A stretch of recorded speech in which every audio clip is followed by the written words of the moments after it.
Bien-aimés dans le Seigneur, nous disons merci à l'Éternel qui nous permet de nous retrouver sur ce plateau du département des femmes de l'Église en mission qui est dirigé par notre cher pasteur Job Moukadi, et le département qui est dirigé par notre chère bien-aimée, la servante de l'Éternel, Maman Diva.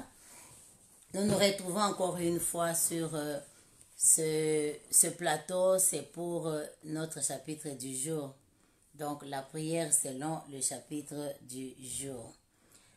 Nous allons élever nos voix et glorifier l'Éternel notre Dieu qui nous donne ce temps si précieux de pouvoir nous retrouver pour le louer et l'adorer. Seigneur, nous te disons merci, nous te sommes reconnaissants parce que tu es digne de gloire, tu es digne de louange.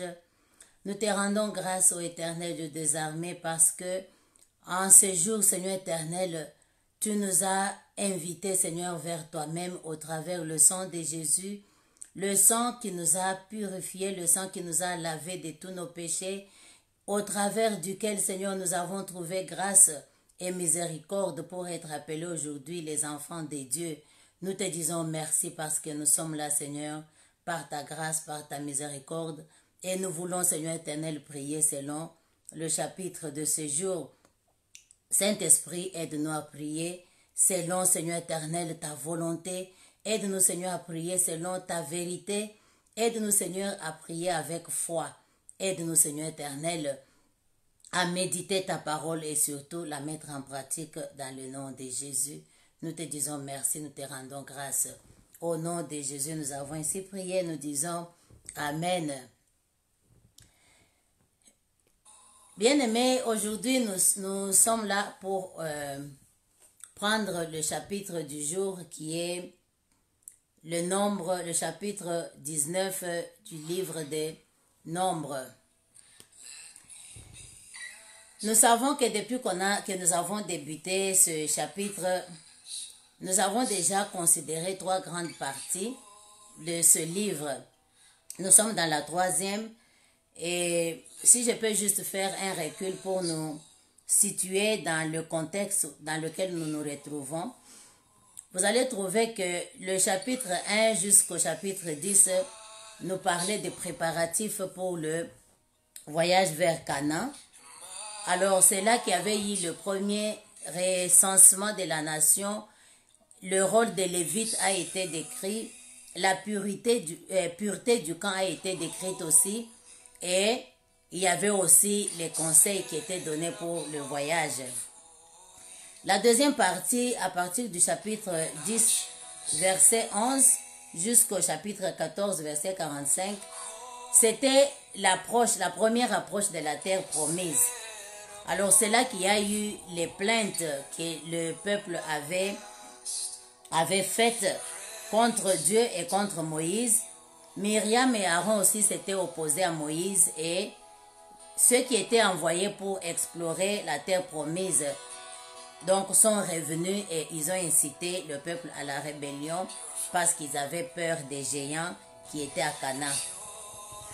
Alors depuis lors, nous sommes dans la 3e phase qui est l'errance dans le désert. Et cette partie a commencé depuis le chapitre 15 et ça ira jusqu'au chapitre 21. Alors aujourd'hui, nous considérons le chapitre 19 de cette 3e partie. Nous savons que la 4e va venir, qui sera encore la 2e tentative ou bien le 2e approche de la terre promise. Dans cette partie que nous considérons aujourd'hui, mes chers bien-aimés, nous allons voir que quand le peuple s'est plaint contre Dieu et avait aussi critiqué Moïse, il a été sévèrement puni. Plus de 14 000 personnes étaient mortes des suites de cette rébellion. Alors, à la suite de la rébellion de Corée, de Dathan et d'Abiram et leurs familles, il y avait eu d'abord 250 prêtres ou bien faux prêtres, s'il faut l'appeler comme ça, parce qu'ils vivaient dans la rébellion, qui étaient consumés, vivants. Alors, au travers tout ceci, le message qui est contenu vraiment dans cette troisième partie du livre des Nombres, c'est celui de nous montrer que quand nous laissons l'insatisfaction et le mécontentement dans notre vie et dans notre cœur, et quand nous opposons à l'autorité que Dieu place sur nous, quand nous sommes facilement manipulés pour marcher dans la rébellion, le résultat c'est toujours le désastre. Alors, au lieu de nous plaindre des problèmes et des faiblesses, nous devrions chercher les moyens d'encourager nos dirigeants de rechercher la face de l'Éternel et de demeurer dans la pureté qui est réclamée par notre Dieu. Alors, la première des choses que nous allons faire, nous allons bénir l'Éternel qui nous donne l'opportunité aujourd'hui de nous retrouver dans sa présence et de prier. Parce que tout le chapitre 19 aujourd'hui nous parle de la purification. Comment est-ce que l'eau de la purification était faite? Parce que nous voyons comment Dieu avait choisi une vache rousse ou bien un veau rouge comme les autres voudront l'appeler. Et c'était, ça devait être égorgé. Un peu de sang allait être aspergé cette fois sur l'autel. Et aussi, la vache elle-même devait être consumée complètement jusqu'à la rendre à la cendre. Alors, c'est cette cendre-là qui devait être prise et mélangée avec l'hysope et le cramoisi et le bois de cèdre. C'est avec ça que cette cendre était composée et c'était utilisé pour la purification. Donc, ce sont des lois rituelles qui aujourd'hui nous ont été accomplis en Christ. Élevons nos voix et bénissons le nom de l'Éternel notre Dieu qui nous donne ce privilège ce matin de l'approcher, de venir en sa présence, de le prier, d'invoquer son nom dans notre vie, d'invoquer sa puissance, d'invoquer son sang, sans toutefois passer par les rituels, à part celle de placer notre foi en lui, à part celle de lui avoir confié déjà notre vie, de lui avoir déjà confié tout notre être, de lui avoir déjà confié tout ce que nous sommes au travers le salut qu'il nous a offert et de continuer à lui faire confiance en étudiant sa parole, en la mettant en pratique et aussi en le servant pour l'expansion de son royaume. Élevons nos voix, glorifions l'Éternel. Oh mon Dieu, mon roi, nous te disons merci. Nous sommes venus aujourd'hui parce que toi, tu as offert ton sang une fois pour toutes, pour que nous puissions, Seigneur éternel, t'approcher et que nous soyons purifiés complètement, Seigneur, de toutes les impuretés qui pouvaient nous empêcher de venir auprès de toi, de te louer et de t'adorer. Voilà pourquoi nous te disons merci ce matin, Seigneur, parce que tu es digne de gloire, tu es digne de louange. Au nom de Jésus, nous te prions et nous disons Amen. Bien-aimés, je vais juste résumer ce chapitre, mais je vais retirer de temps à autre peut-être un ou deux versets. Mais juste dans le contexte, je vais aussi en même temps lire certains d'autres passages qui vont nous aider à comprendre combien Christ lui-même a accompli ce qui est décrit ici dans le chapitre 19 du livre de Nombres. Après avoir donné les détails de comment on pouvait brûler donc cette vache rousse, la signification de la cendre qui venait de cette génisse était pour purifier le peuple, parce que le contexte dans lequel ce peuple vivait, c'était après que Dieu ait prononcé son verdict. D'abord, 14 000 étaient tombés. Et depuis lors, nous devons comprendre que ce peuple vit dans le camp. Et comme Dieu avait déjà dit que tous ceux qui avaient traversé la mer Rouge, étant âgés de 20 ans et plus, n'allaient plus entrer dans le pays dans la terre promise, sauf pour Caleb et pour Josué, alors nous devons comprendre que les gens mouraient dans le camp. Alors, à cause de ces cadavres partout, tous ceux qui pouvaient toucher les cadavres pour aller les enterrer, pour aller les embaumer, donc, quelles que soient les circonstances dans lesquelles les cadavres étaient touchés, se rendaient ainsi cérémonialement impurs.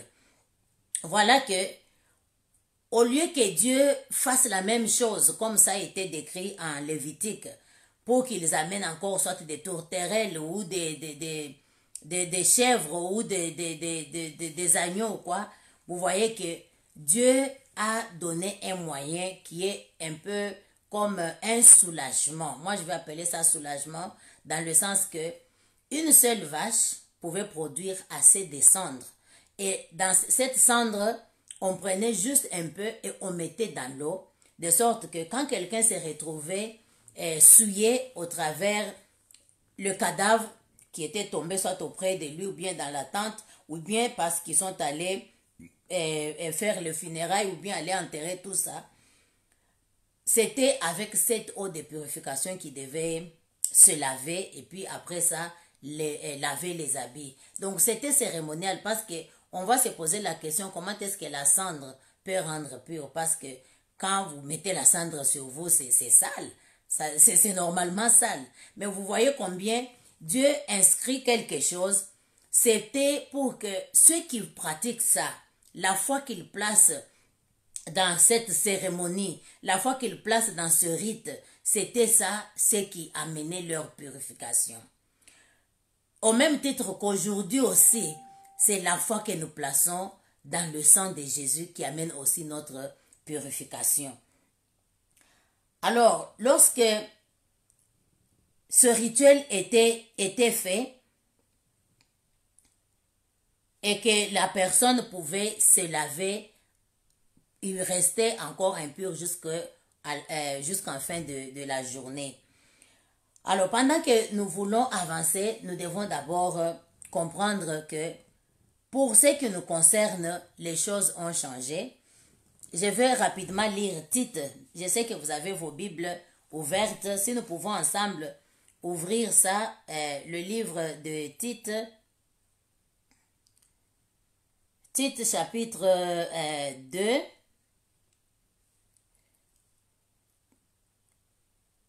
Tite chapitre 2, je commence à lire à partir du verset 11 qui nous dit: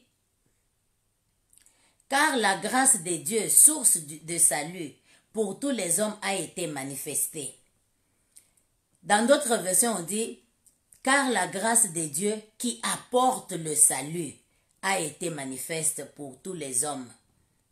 Elle nous enseigne à renoncer à l'impiété et aux convoitises mondaines et à vivre dans le siècle présent selon la sagesse, la justice et la piété, en attendant la bienheureuse espérance et la manifestation de la gloire du grand Dieu et de notre Seigneur Jésus-Christ, qui s'est donné lui-même pour nous, afin de nous racheter de toute iniquité et de se faire un peuple qui lui appartienne, purifié par lui et zélé pour les bonnes œuvres.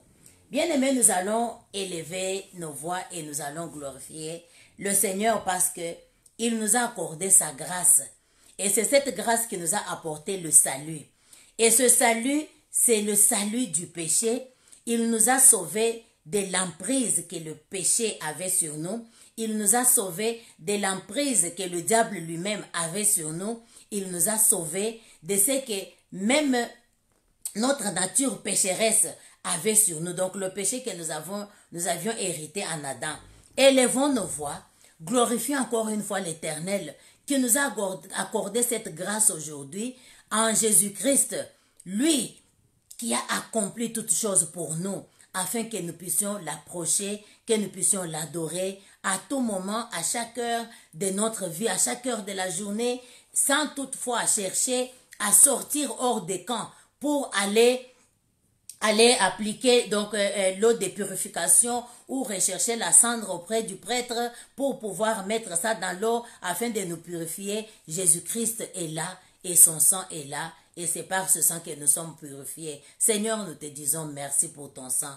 Que tu sois loué, Seigneur, que tu sois béni au nom de Jésus.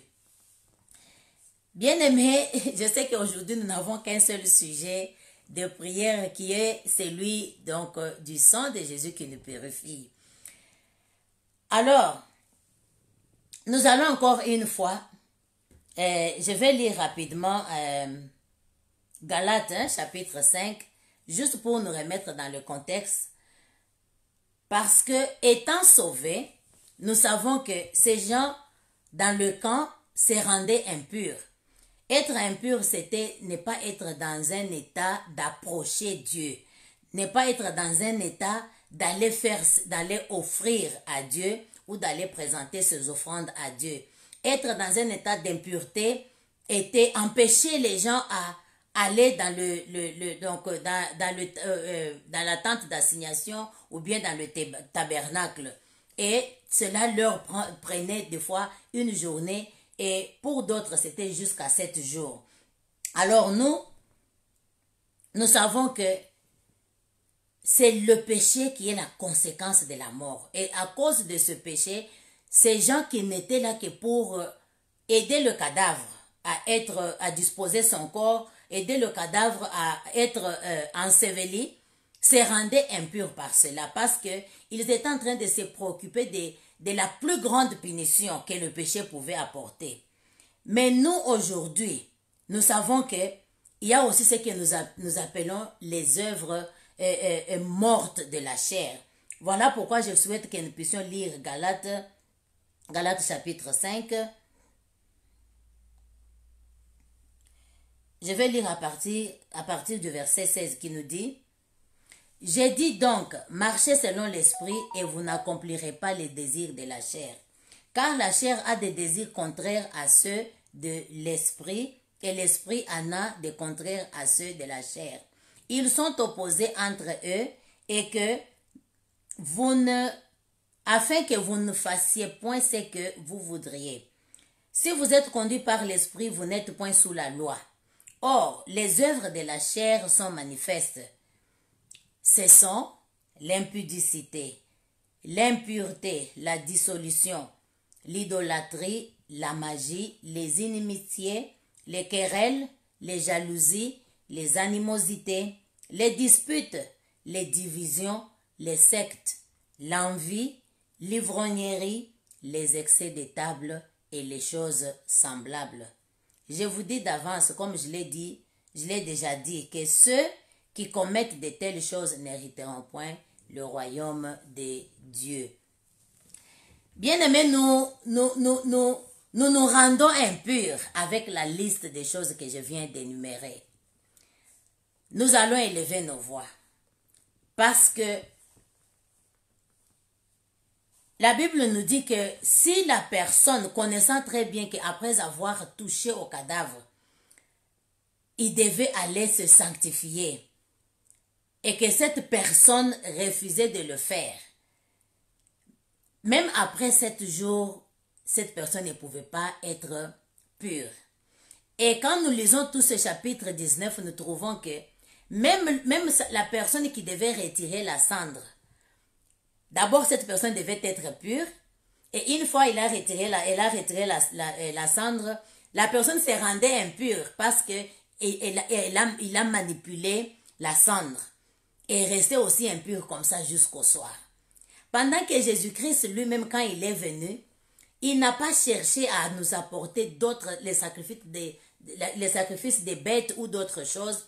Il s'est présenté lui-même avec son propre sang, une fois pour toutes, et il a offert ce sang pour que nous puissions placer notre foi en lui et que chaque fois que nous manipulons ces œuvres mortes de la chair, nous pouvons retourner vite, sans tarder, et nous repentir, demander à ce que le sang de Jésus-Christ puisse nous laver.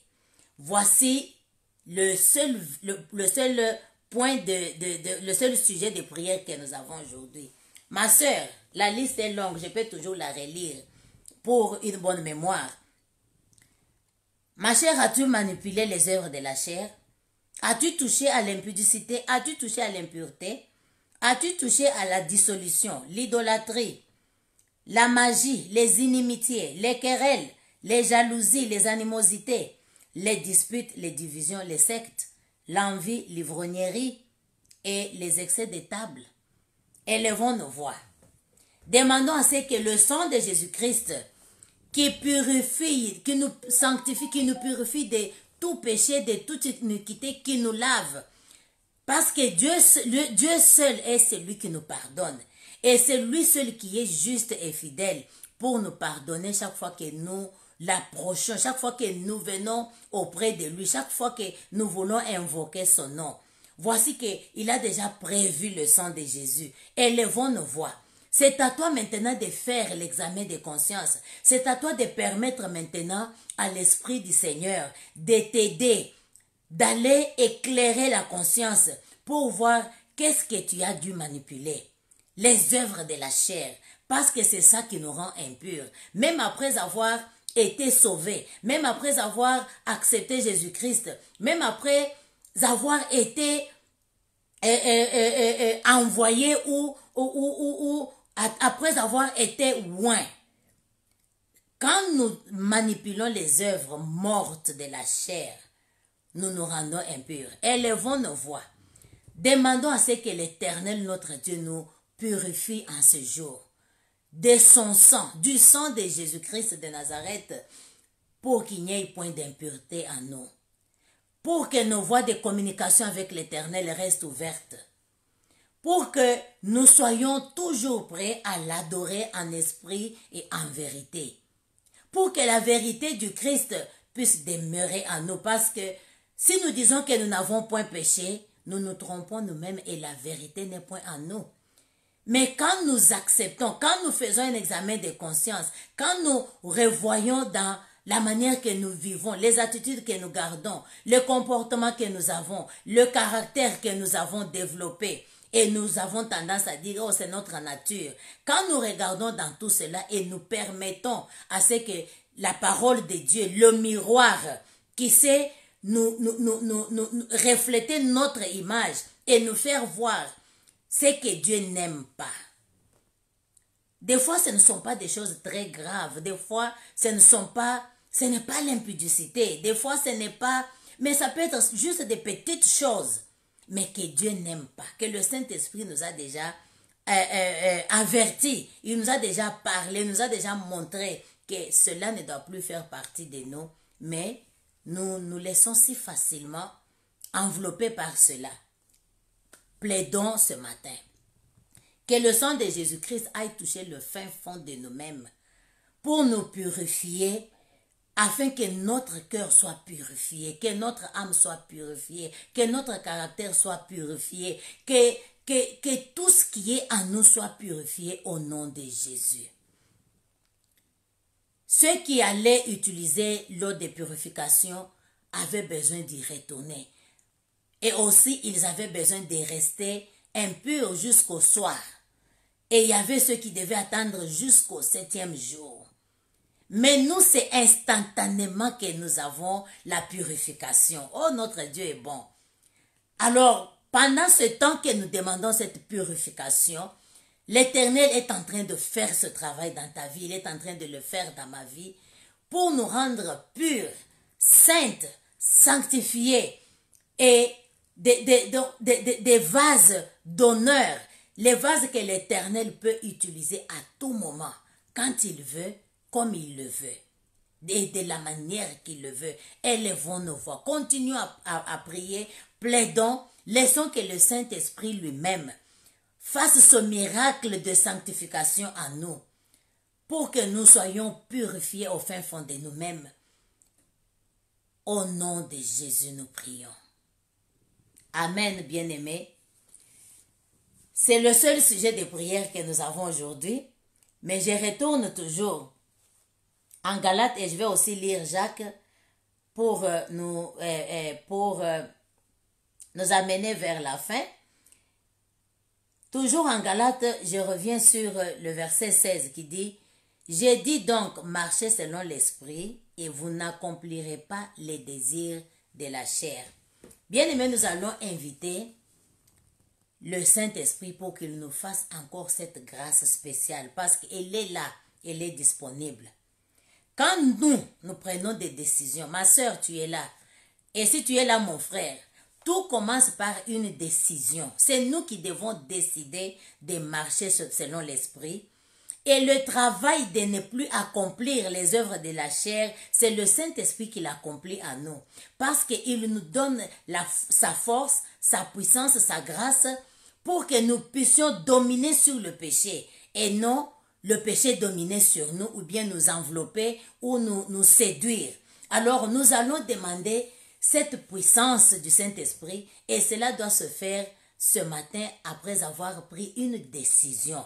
Qu'à partir d'aujourd'hui, je marcherai selon l'Esprit de Dieu. Qu'à partir d'aujourd'hui, que je sois au travail, que je sois dans ma maison, que je sois dans ma communauté, que je sois à l'église, que je sois dans le bus ou que je sois en train de conduire, que partout où je vais me retrouver, je vais marcher selon le Saint-Esprit de Dieu.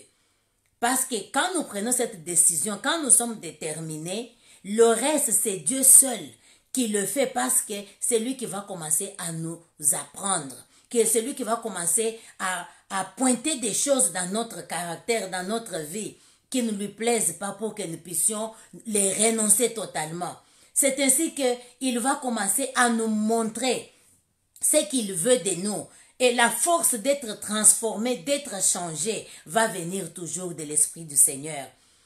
C'est ainsi que nous pouvons arrêter de confesser les mêmes péchés. Pourquoi? Parce que nous avons maintenant la domination sur cela. Nous sommes transformés et nous marchons selon l'Esprit du Seigneur. Oh, demandons cette grâce spéciale. Elle est là, elle est disponible.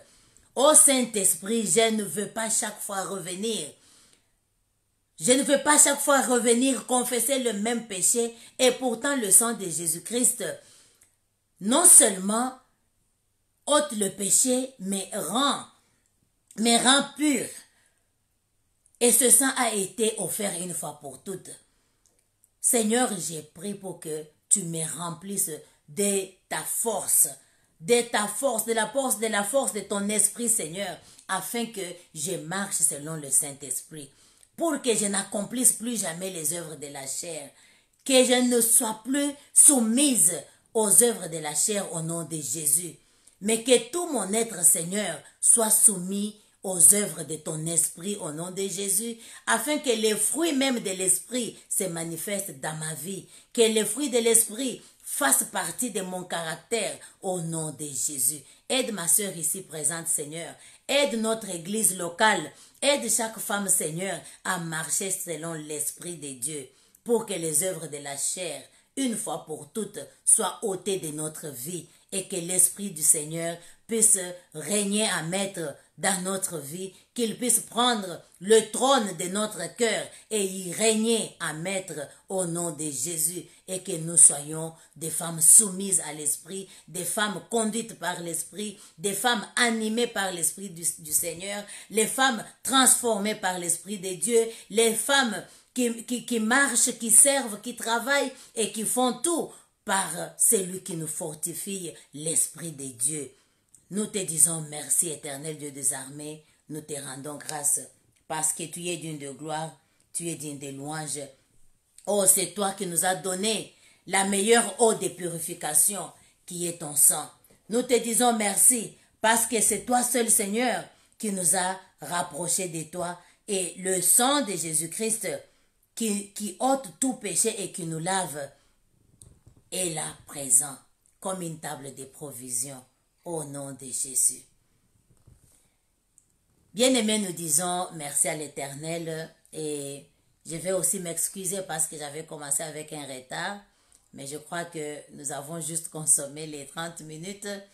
Nous nous retrouvons encore demain parce que la servante de l'Éternel va encore nous conduire en prière avec le chapitre 20 du livre des Nombres. Alors je vous invite, ou je nous invite, à continuer à méditer. Parce que quand nous lisons l'Ancien Testament, nous voyons combien l'amour de Dieu est grand pour nous. Nous voyons combien un seul sacrifice que Jésus-Christ a donné, nous a préservé de plusieurs choses. Nous voyons combien le sang de Jésus-Christ nous a préservé même de la pauvreté, parce que il fallait avoir de l'argent, il fallait avoir du bétail, il fallait avoir toutes ces choses afin d'être purifiés. Mais aujourd'hui, nous l'avons gratuitement. Alors, continuons à méditer sur ce chapitre 19 et entamons aussi le chapitre 20, de sorte que quand nous nous retrouvons demain à 10 heures avec la servante de l'Éternel pour prier, que nous soyons déjà dans cet état-là de prière, parce que nous savons de quoi nous prions. L'heure d'Europe, c'est 11 heures. Sur notre département des femmes de l'Église en mission, qui est dirigé par Maman Diva, et notre Église est dirigée par le docteur Job. Que l'Éternel, notre Dieu, continue à nous garder purs. Purs en pensée, purs en action, purs dans notre caractère. Soyez bénis, que l'Éternel nous garde et nous nous retrouvons demain.